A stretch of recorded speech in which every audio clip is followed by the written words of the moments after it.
జై శ్రీమన్నారాయణ. నేను మీ వాణి సత్యాన్ని శ్రీ విష్ణు పరివార్ ఛానల్ నుంచి మాట్లాడుతున్నానండి. Welcome to our channel. జై శ్రీమన్నారాయణ. ఈరోజు మనం శతశ్లోకి రామాయణంలోని 91వ శ్లోకం నుండి 100 వరకు కంటిన్యూస్ గా చూద్దాము.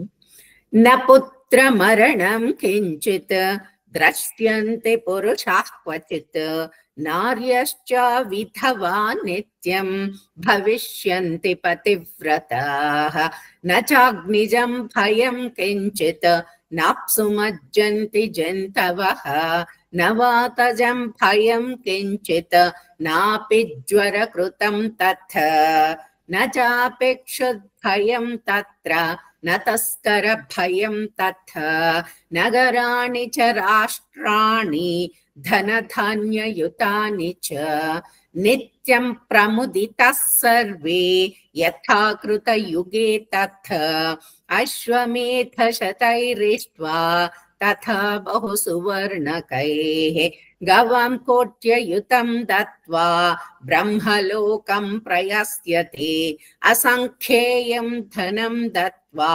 బ్రాహ్మణేభ్యో మహాయశాః రాజవంశాన్ శతగుణాన్ స్థాపయిష్యతి రాఘవః చాతుర్వర్ణ్యం చ లోకేస్మిన్ స్వే స్వే ధర్మే నియోక్ష్యతే దశవర్షసహస్రాణి దశవర్షశతాని చ రామో రాజ్యముపాసిత్వా బ్రహ్మలోకం ప్రయస్యతే ఇదం పవిత్రం పాపఘ్నం పుణ్యం వేదశ్చ సంమితం యః పఠేద్రామచరితం సర్వపాపైః ప్రముచ్యతే ఏతదాఖ్యానమాయుష్యం పఠన్ రామాయణం నరః సపుత్రపౌత్రः సగణః ప్రేత్య స్వర్గే మహీయతే పఠన్ ద్విజో వాగ్వృషభత్వమీయాత్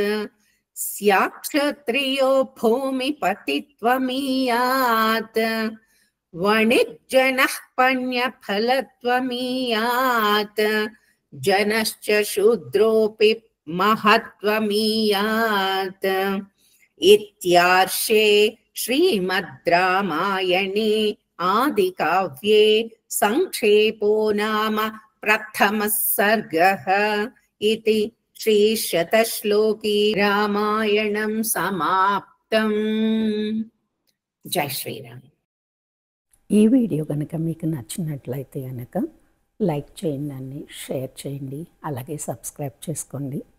మీ లైక్స్ మాకు చాలా ఇంపార్టెంట్ అండి. మీరు అందరూ కూడా లైక్ చేస్తున్నారు. ధన్యవాదాలు. ఉంటాను.